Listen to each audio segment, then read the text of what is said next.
जो आजकल हमारा दूसरा मीडिया चल रहा है, उन सभी लोगों का प्रदेश कांग्रेस कमेटी में बहुत बहुत हार्दिक स्वागत है, अभिनंदन है।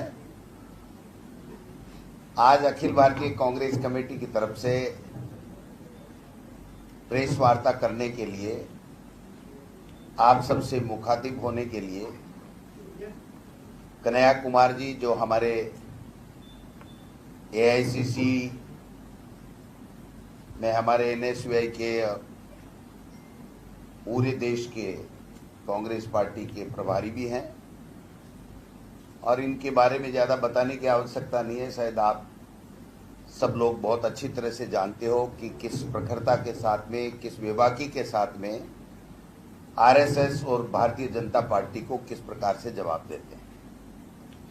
आज का जो मुद्दा है प्रेस कॉन्फ्रेंस करने का, वो लेकर के आए हैं नेशनल हेराल्ड के बारे में आपके माध्यम से देश को, प्रदेश को सच्चाई बताने के लिए आए हैं कि ये मामला क्या है और किस प्रकार से, क्यों मोदी सरकार उनके पीछे पड़ी हुई है और कैसे बेवजह बदनाम कर रही है। मैं 2 मिनट संक्षेप में, जो अखिल भारतीय कांग्रेस कमेटी ने संविधान बचाओ हमारा अभियान कल ही एक परिपत्र जारी किया है, उसके बारे में आपसे निवेदन करना चाहता हूं कि हम लोग 24 तारीख को प्रदेश कांग्रेस कमेटी में बैठक करेंगे। फिर हम लोग 28 तारीख को हमारा प्रस्तावित है, माननीय खड़गे साहब यहां पर कोऑर्डिनेशन कमेटी को हमारा प्रस्तावित है, माननीय खड़गे साहब यहाँ पर कोऑर्डिनेशन कमेटी पदाधिकारियों के साथ में बैठक और बड़ी रैली करने का कार्यक्रम प्रस्तावित है इसी मुद्दे को लेकर के। और उसके बाद में हम लोग जिलों के अंदर रैलियां करेंगे और उसके बाद में हम बूथ के लेवल तक इसको, प्रोग्राम को ले जाएंगे। जो 30 तारीख पहले हम 28 को हमारा स्टेट लेवल का कार्यक्रम है। 3 से 10 मई हमारा जिला स्तरीय कार्यक्रम होगा, रैलियां होंगी। और विधानसभा क्षेत्रों के ऊपर हम 11 मई से 17 मई, और फिर उसके नीचे बूथ इकाई तक हम लोग घर घर संपर्क अभियान के तहत 20 से 30 मई, यानी पूरा आज से लेकर के हमारा पूरा का पूरा अप्रैल और मई का महीना इस संविधान बचाओ और जो हिटलर शाही कर रहे हैं मोदी जी और मोदी जी की सरकार, और संविधान पे जो हमले कर रहे हैं, सुप्रीम कोर्ट तक को बख्श नहीं रहे हैं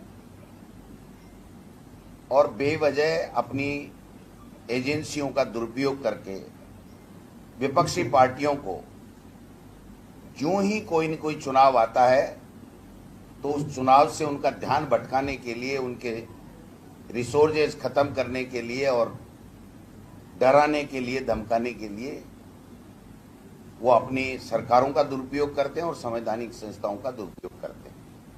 और आप सबके सामने इससे ताजा उदाहरण कोई हो नहीं सकता कि सोनिया जी और राहुल गांधी जी के ऊपर जिस प्रकार से, जिस दिन कोर्ट ने कहा था 1 साल में जो करना कर लीजिए, 1 साल का आखिरी दिन हुआ और एक परसेप्शन पूरे देश में बनाने के लिए कि देखो इनके खिलाफ चार्जशीट हो गई और ये लोग अक्यूज्ड हैं और इनके खिलाफ केस चलेगा, उसके बारे में पूरी तरीके से सच्चाई कन्हैया कुमार जी बताएंगे, क्योंकि ये आज की इस प्रेस कॉन्फ्रेंस के हमारे मुख्य वक्ता हैं।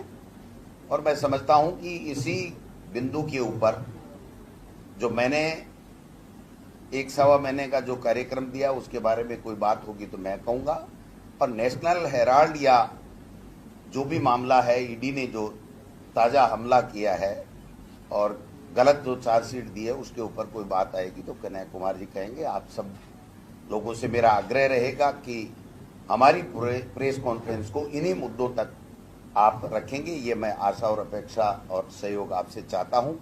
तो मैं अब कन्हैया कुमार जी से आग्रह करूंगा कि वो अपनी प्रेस कॉन्फ्रेंस शुरू करें और हमारे जो मीडिया के साथी हैं उनको अपनी बात बताएं। कन्हैया कुमार जी।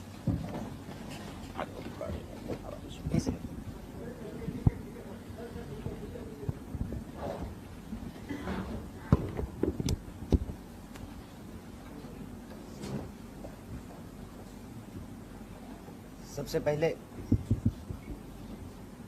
पहले मैं इलेक्ट्रॉनिक मीडिया, प्रिंट मीडिया और डिजिटल मीडिया के सभी साथियों का बहुत स्वागत करता हूं और राजस्थान प्रदेश कांग्रेस कार्यालय के जो हमारे स्टाफ हैं, जो मीडिया विभाग के लोग हैं और हमारे प्रिय और लोकप्रिय प्रदेश अध्यक्ष डोटासरा जी का बहुत धन्यवाद करता हूं कि इस प्रेस वार्ता के लिए ऐतिहासिक शहर जयपुर में आना हुआ है। इसके लिए आपका बहुत बहुत आभार। बिना किसी देरी के सीधे आज जो प्रेस वार्ता का मुख्य विषय है, नेशनल हेराल्ड के मामले में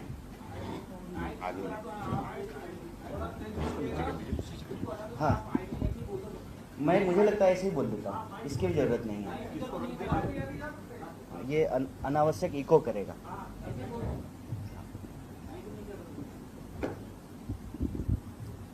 तो सबसे पहले आज की प्रेस वार्ता का जो मुख्य विषय है उसके संबंध में कुछ बातें आपके सामने रखना चाहता हूं। पहली बात तो ये कि यह जो नेशनल हेराल्ड का मामला है, इसका कानूनी पक्ष कुछ भी नहीं है, तो मैं आपसे इसके कानूनी पक्ष के बारे में बात नहीं करूंगा। सीधे तौर पे ये एक राजनीतिक साजिश और शरारत का मामला है। ये राजनीतिक साजिश और शरारत का मामला कैसे है? पहला, कि जिस कानून के तहत यह मामला दर्ज किया गया है उस कानून का नाम है money laundering act. Money laundering act उस केस में लगेगा जिस केस में कहीं कोई पैसे का लेन देन हुआ हो। इसमें पैसे का कोई लेन देन हुआ ही नहीं है। और दूसरा, बार बार ये कह रहे हैं कि कांग्रेस पार्टी के नेतृत्व ने मुनाफा कमाया है। सबसे इंपॉर्टेंट बात यह है कि जो दोनों कंपनियां हैं वो नॉन प्रॉफिट ऑर्गेनाइजेशन है, ना तो वो मुनाफा कमाती है और ना उसका मुनाफा कोई ले सकता है। कोई भी उसका डायरेक्टर हो जाए, 1 रुपया जो है उस कंपनी से कोई ले नहीं सकता है। और तीसरा, कह रहे हैं कि हजारों करोड़ की संपत्ति का मामला है। ये जो 3 बड़ा झूठ है उसका पर्दाफाश हम आपके सामने करना चाहते हैं। पहला, कि इसमें कोई पैसे का लेन देन नहीं हुआ है, तो आप जो है मनी लॉन्ड्रिंग का मामला कैसे दर्ज कर रहे हैं। दूसरा, डायरेक्टर चाहे कोई भी हो, कोई भी डायरेक्टर उस कंपनी से कुछ भी नहीं ले सकता है, उसकी संपत्ति को कोई बेच नहीं सकता है, वो संपत्ति एज इट इज रहेगी। तो जो है राहुल गांधी और सोनिया गांधी जी ने फायदा कैसे ले लिया। और तीसरा, सुविधा अनुसार बदलते रहते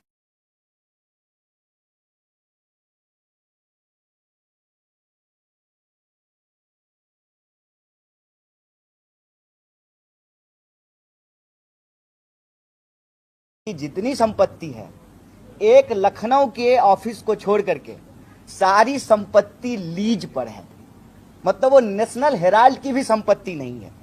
यह जो हमारा प्रदेश कार्यालय है ये कांग्रेस पार्टी की इंडिविजुअल प्रॉपर्टी है, लेकिन जो सरकार से हमको ऑफिस मिला है वो हमारी प्रॉपर्टी नहीं है, वो सरकार की प्रॉपर्टी है। सरकार जब चाहेगी तब ले लेगी। मतलब पहले दिन से नेशनल हेराल्ड के मामले में भाजपा झूठ बोल रही है।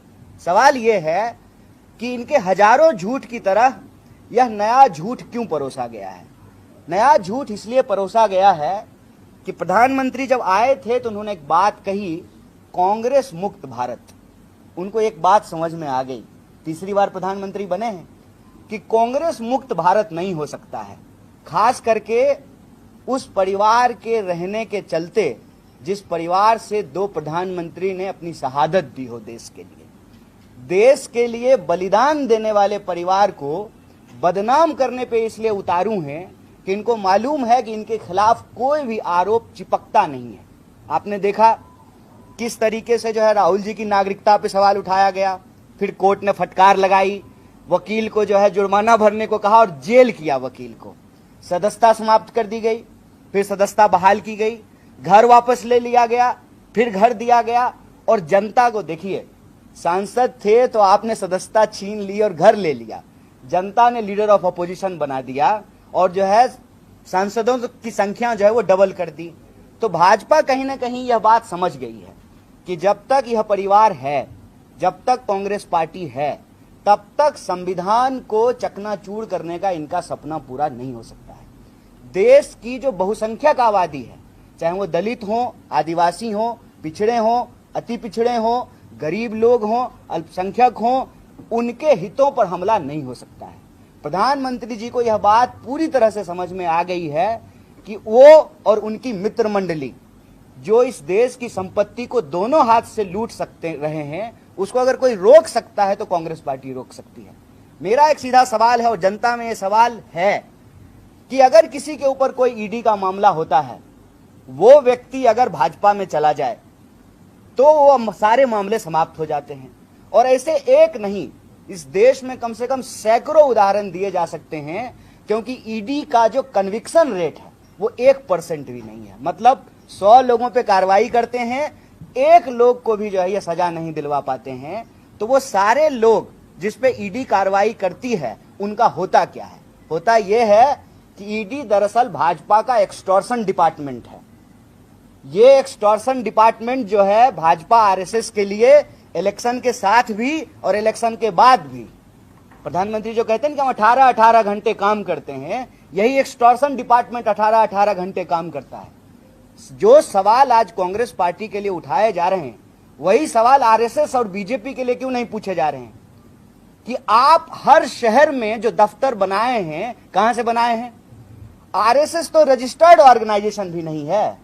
नेशनल हेराल्ड आजादी के वक्त में पंडित जवाहरलाल नेहरू और अन्य स्वतंत्रता सेनानियों के द्वारा स्थापित किया गया 3 अखबार चलाए गए। अंग्रेजी में नेशनल हेराल्ड, हिंदी में एक अखबार और उर्दू में एक अखबार। और वो अखबार जब चलाई जा रही थी, और ये बहुत आइकॉनिक बात है, इसको याद रखिएगा, 1942 के भारत छोड़ो आंदोलन में अंग्रेजों ने इस अखबार को प्रतिबंधित किया था।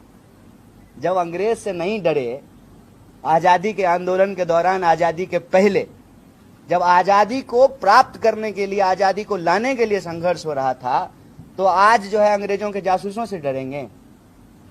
उनसे डर लगेगा जब अंग्रेज से नहीं डरे। और ये अखबार पे वो उसी तरह से हमला कर रहे हैं जैसे अंग्रेज किया करते थे। क्या डर है भाई नेशनल हेराल्ड से? ज्यादातर मीडिया पर आपका कब्जा है। कोई एक अखबार अगर चल रहा है और कांग्रेस पार्टी उसको चलाने का प्रयास कर रही है, इसमें क्या गैर कानूनी हो गया है? और अगर कुछ गैर कानूनी हुआ है, 2 सवाल का जवाब देना चाहिए ईडी को भी और भाजपा को भी। पहला कि 2 बार जो है, एक बार कोर्ट में यह मामला नहीं ठहरा और दूसरी बार ईडी ने कहा कि इसमें कोई कार्रवाई करने के लिए है नहीं। दूसरी बार सुओ मोटो लेकर के फिर से आपने केस रजिस्टर्ड कर दिया। इतने साल हो गए हैं, क्या कार्रवाई है आपकी? सिवाय इसके कि जब देश में आपको ध्यान भटकाने के लिए कोई मुद्दा चाहिए तो जो है आप ईडी का मामला उछाल देते हैं। हम कहते हैं कि सरकार सबूत पेश करे और जो अपराधी है उस पर कार्रवाई करे, लेकिन सरकार जब खुद ही अपराधी बन करके उन लोगों पर कार्रवाई कर रही है जो लोग सरकार के विपक्ष में हैं, और यह बात बिल्कुल आमने सामने दिख रही है। नीतीश कुमार जी जब इंडिया के साथ थे, उनके सारे मंत्री के घर पे जो है ईडी का छापा हुआ। जो ही एनडीए के साथ चले गए, किसी मंत्री पे कोई कार्रवाई नहीं। एक नहीं, ऐसे हजारों एग्जाम्पल दिए जा सकते हैं। तो भाजपा ने ईडी के माध्यम से इस देश में जो राजनीतिक लड़ाई लड़ने वाले लोग हैं, उनके सामने 2 विकल्प दिया है, या तो आप भाजपा में आइए या जेल में जाइए।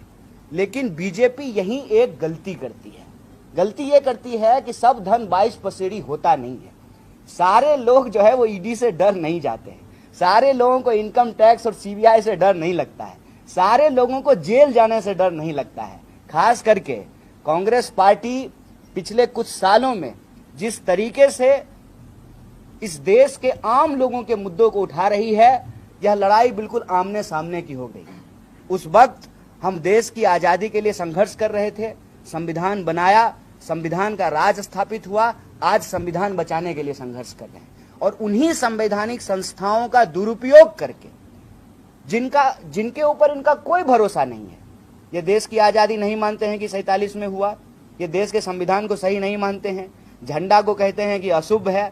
और आज उसी सिस्टम से जब ये देश के गद्दी पे बैठे हैं तो देश की संस्थाओं को कब्जा कर रहे हैं, और राजनीतिक बदले की भावना से ध्यान भटकाओ योजना के तहत ईडी जैसी संस्थाओं का दुरुपयोग करके इस देश की विपक्ष की आवाज को बंद कराना और लोगों के जो बुनियादी मुद्दे हैं उनसे ध्यान भटकाना इनका एकमात्र एजेंडा है। लेकिन इस मामले में इनको पूरी तरह से मुंह की खानी पड़ेगी। जिस तरीके से कोर्ट ने कहा कि 1 साल के भीतर आपको जो करना है कीजिए, तो आखिरी दिन जो है ये चार्जशीट लेकर के आए हैं, जो चार्जशीट कांग्रेस पार्टी को अभी तक नहीं दी गई है, जो एक्यूज्ड हैं उनको नहीं दिया गया है, लेकिन मीडिया में उसका डिटेलिंग जो है वो चल रहा है। तो इनको लगता है कि टीवी वाले आपकी अदालत में न्याय का फैसला होगा तो सब कुछ जो है ना ये अपने हिसाब से नहीं चला सकते हैं। इस देश में आज भी लोकतंत्र है, संविधान का शासन है और जनता के न्यायालय में हम जाएंगे और जनता के न्यायालय में जा करके जो सच्चाई है वो सच्चाई लोगों के सामने रखेंगे। और इसी प्रक्रिया में हम आप तमाम मीडिया साथियों से बात करने के लिए आए हैं और इसमें हमारा स्पष्ट मत है। पहला, कोई जो है पैसे के लेन देन के बिना मनी लॉन्ड्रिंग का केस किया गया है। दूसरा, कोर्ट में यह मामला नहीं ठहरा, ईडी ने भी कार्रवाई करने से मना कर दी, फिर भी जबरदस्ती जो है इस मामले को दर्ज किया गया। तीसरा, जानबूझ करके उस परिवार को जिसने बलिदान दिया है उसको ये बदनाम करना चाहते हैं ताकि कांग्रेस पार्टी को हतोत्साहित किया जाए, निराश किया जाए। तो हम आपके माध्यम से आरएसएस बीजेपी को कहना चाहते हैं कि नेशनल हेराल्ड एक हिस्टोरिकल आइकॉनिक चीज है। 1942 के भारत छोड़ो आंदोलन में अंग्रेजों ने प्रतिबंधित किया, तब भी जो है देश को आजादी 47 में मिली। आज आप लोकतंत्र की आवाज को बंद करने की कोशिश कर रहे हैं, लेकिन ये होगा नहीं। हम अपने काम पे निरंतर आगे बढ़ते रहेंगे और जैसा कि हमारे प्रदेश अध्यक्ष जी ने आपको बताया कि हम इनके ध्यान भटकाओ योजना को अच्छे तरीके से समझ रहे हैं। संविधान बचाने की बात हो, महंगाई की बात हो, बेकारी की बात हो, भेदभाव की बात हो और जिस तरीके से देश आर्थिक संकट की तरफ जा रहा है, मिडिल क्लास लोग हर चीज के लिए जिस तरह से परेशान हो रहा है, इन मुद्दों को हम प्रमुखता से उठाते रहेंगे। परिवार को बदनाम करने की ना इनकी नीति नहीं है, ना रीति नहीं है और इसके बारे में हम सब जानते हैं कि सांच को कोई आंच नहीं होता है। खास करके आप उस परिवार को बदनाम नहीं कर पाएंगे जिस परिवार के लोगों ने देश के लिए बलिदान दिया है। लोग आज पूछ रहे हैं, इनकम टैक्स डिपार्टमेंट ने कहा कि 462 करोड़ की प्रॉपर्टी है। प्रॉपर्टी के बारे में भी आपको बता देते हैं, एक लखनऊ के ऑफिस को छोड़ करके नेशनल हेराल्ड की सारी प्रॉपर्टी लीज पर है। और जो परिवार, देश के पहले प्रधानमंत्री पंडित जवाहरलाल नेहरू अपना हजारों करोड़ का प्रॉपर्टी देश को दान दे दिए, वो एक अखबार की प्रॉपर्टी ले लेंगे? ये देश के आम लोग सवाल कर रहे हैं। जिन्होंने अपनी संपत्ति देश को दे दिया, तो देश का जो अखबार है जो आजादी के आंदोलन में चला, उसकी प्रॉपर्टी वो ले लेंगे? हकीकत यह है कि उसकी प्रॉपर्टी कोई ले ही नहीं सकता है। वो एक नॉन प्रॉफिट ऑर्गेनाइजेशन है। तो एक झूठ को इन्होंने बार बार बोला है। उस झूठ से हम लोग घबराने वाले नहीं हैं। कांग्रेस पार्टी अपने कार्यक्रम पे निरंतर चलेगी और बीजेपी और आरएसएस की देश को बांटने की, गरीब लोगों को परेशान करने की और देश की संपत्ति को अपने मित्र मंडली को पहुंचाने की जो नीति है, इसका पर्दाफाश करेगी। क्योंकि ये देश में नहीं चल सकता है कि आपको एक बार मैंडेट मिल गया है तो आप संख्या के दम पर जो है कुछ भी कहेंगे, कुछ भी बोलेंगे। आप किसी के ऊपर ईडी का कार्रवाई करते हैं, वो इंसान अगर आपसे समझौता कर ले, वो अगर आपकी मित्र मंडली में शामिल हो जाए तो सारा कार्यक्रम बंद हो जाता है। और आप हर राज्य दर राज्य यह घटना जो है उठा करके देख सकते हैं। किसी भी राज्य में कोई ऐसा विपक्षी पार्टी नहीं है जिसके नेताओं को डराने धमकाने के लिए ईडी का इस्तेमाल नहीं किया गया हो। तो यह जो एक्सटॉर्शन डिपार्टमेंट है भाजपा का, इसको जो कार्रवाई करना है करे। हम जनता के बीच में हैं, आपके माध्यम से इन मुद्दों की सच्चाई इन डिटेल आपको जो है प्रेस रिलीज के माध्यम से देंगे। और हमारा आपसे निवेदन है कि भाजपा की जो ध्यान भटकाओ योजना है, इसकी हकीकत जनता के बीच में आए और जनता के जो वाजिब सवाल हों उस पर चर्चा हो, ना कि एक राजनीतिक साजिश और शरारत को उसके कानूनी पक्षों में उलझा करके जनता का ध्यान न भटकाया जाए। बहुत बहुत धन्यवाद।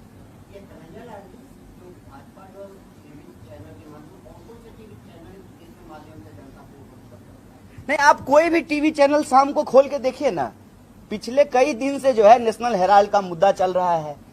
आप टोक करके उनसे एक फैक्ट पूछेंगे तो आपको एक फैक्ट नहीं बता सकते हैं कि भाई नेशनल हेराल्ड कब बना, नेशनल हेराल्ड जो है किस कंपनी के तहत रजिस्टर्ड हुई, उसको जो है पहली बार किसने स्थापित किया, उनको कुछ जानकारी नहीं है। 4-5 व्हाट्सएप पे सुबह में झूठ आता है, उस झूठ को दिन रात सोशल मीडिया से लेकर के टीवी चैनल पे बैठ करके बोलते रहते हैं।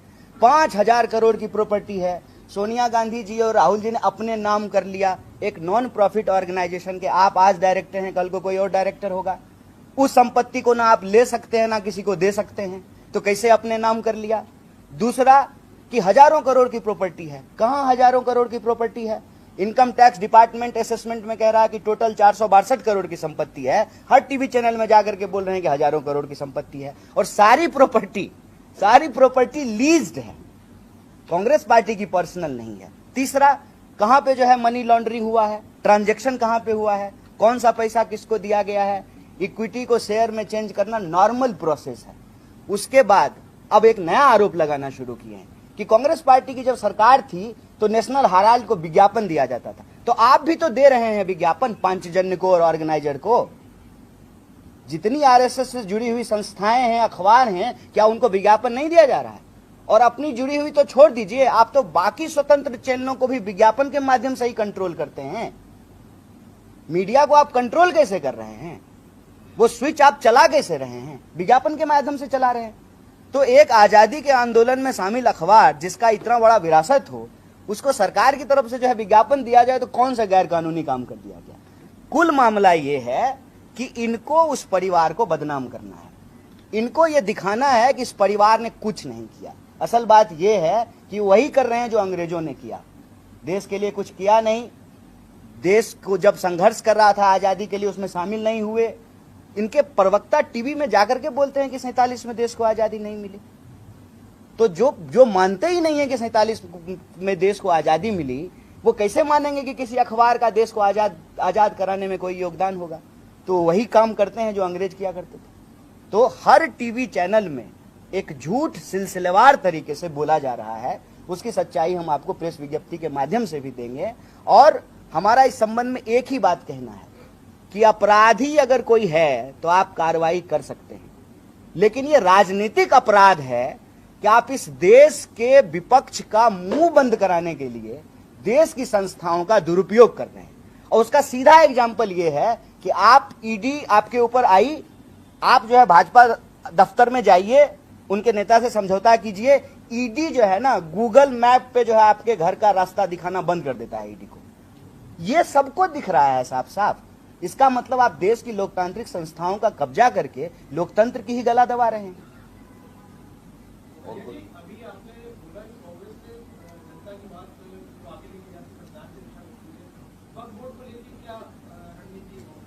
देखिए, वक्फ बोर्ड पे तो ऑलरेडी सुप्रीम कोर्ट ने अपने ऑब्जर्वेशंस दिए हैं, और पार्लियामेंट में भी जो है हमने वही बात रखी थी जो ऑब्जर्वेशन सुप्रीम कोर्ट ने दिया है। तो अब बीजेपी ये नहीं कह सकती है कि ये जो है राजनीतिक मामला है। असल ये एक संवैधानिक मामला है कि देश, देखिए, सबसे आज तो मैं ये आपसे निवेदन करूंगा, आज हम नेशनल हेराल्ड पे बात करेंगे, इस विषय पे और डिटेल बात करेंगे, लेकिन एक बात जान लीजिए कि कांग्रेस पार्टी ने जिन पक्षों को लेकर के पार्लियामेंट में अपना आपत्ति दर्ज कराई, कोर्ट ने भी अपने ऑब्जर्वेशन में वो बातें स्वीकार की है कि देश को अगर चलाना है तो संविधान की मूल भावना को लेकर चलना पड़ेगा।